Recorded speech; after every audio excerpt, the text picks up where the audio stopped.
महाराष्ट्र राज्य माध्यमिक आणि उच्च माध्यमिक शिक्षण मंडळाचा इयत्ता 12वीचा निकाल जाहीर झालाय। राज्य मंडळाचे अध्यक्ष शरद गोसावी यांनी पत्रकार परिषदेत निकाल जाहीर केला।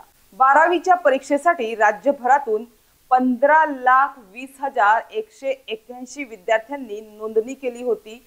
त्यापैकी 15,09,848 विद्यार्थी परीक्षेला उपस्थित होते।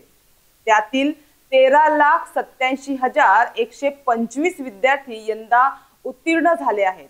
यंदा 12वीचा निकाल 93.37% लागला आहे।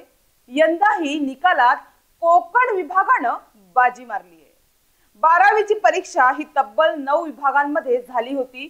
मागील वर्षी सुद्धा कमी अधिक प्रमाणात याच पद्धतीने विभागांची उत्तीर्णतेची टक्केवारी होती।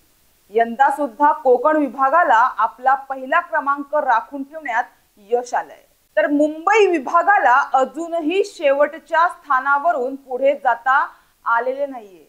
97.51% निकालासह कोकण विभाग अव्वल ठरला आहे, तर 91.95% मुंबई विभाग सर्वात तळाशी आहे।